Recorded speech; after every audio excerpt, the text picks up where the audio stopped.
शुरू करते हैं दोस्तों। मेरा नाम योगेश पाल है और आज हम बात कर रहे हैं एक नई शब्दावली जिसका नाम है कोरम या गणपूर्ति।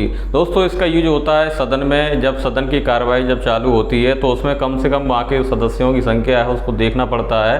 वहाँ के जो अध्यक्ष हैं, जैसे लोकसभा में अध्यक्ष बैठते हैं और राज्यसभा में जो सभापति बैठते हैं, तो जो संचालन करा रहे हैं उस सदन का, तो उनको ये ध्यान में रखना होता है कि सदन की कार्रवाई चालू करने से पहले वहाँ पे जो सदस्य संख्या है, वहाँ मतलब गण है जो उनकी न्यूनतम जो जनसंख्या है वो कितनी होनी चाहिए। तो जैसे कि आप जानते हैं जो लोकसभा है यानी कि जो हमारा सदन है उसकी कम से जो टोटल संख्या है वो है 550, वहाँ पे सदस्य बैठते हैं।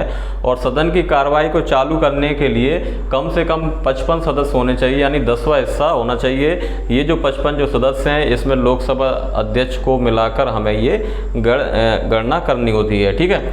और राज्यसभा में आप जानते हैं कि इस टोटल जो सदस्य संख्या है वो 250 है और कम से कम वहाँ पर कितने होने चाहिए, यानी 10वां हिस्सा 25 होने चाहिए, यानी राज्यसभा के जो सभापति हैं उनको मिलाकर 25 होनी चाहिए। अगर इससे कम है, अगर मान लो यहाँ पे 24 है, राज्यसभा में 24 है, और तो सभापति का ये दायित्व है कि उस समय वहाँ पे जो कार्रवाई है वो उसको स्थगित कर दें, ठीक है, कोई कार्य संपन्न ना कराएं। क्योंकि कम से कम जो गणपूर्ति है यानी कोरम जितना होना चाहिए, कम से कम वो 10वां हिस्सा होना चाहिए। जो राज्यसभा के टोटल सदस्य हैं, कुल सदस्य हैं, यानी 250 का 25 होना चाहिए कम से कम, ठीक है। ज़्यादा तो कितना भी हो सकता है लेकिन कम है, 25 से कम है, तो वहाँ जो कार्रवाई है, सदन की कार्रवाई है उस सदन की, वो स्थगित होनी चाहिए, ठीक है। ये राज्यसभा के सभापति का दायित्व है। लोकसभा में मैंने बताया कि टोटल सदस्य हैं 550 हैं और यहाँ की कार्रवाई के लिए कम से कम 55 सदस्य होने चाहिए, लोकसभा अध्यक्ष को मिलाकर, लोकसभा स्पीकर को मिलाकर।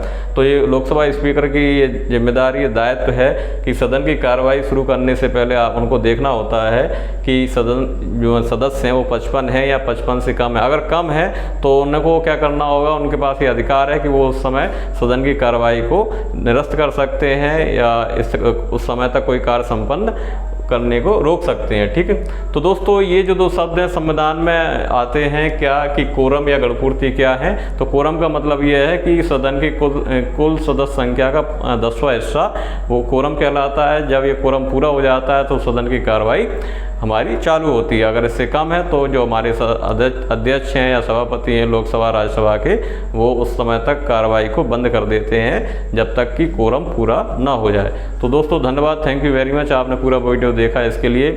और हमारे चैनल को सब्सक्राइब करें, लाइक करें, शेयर करें, कमेंट में बताएं आपको कैसा लगा। Thank you very much.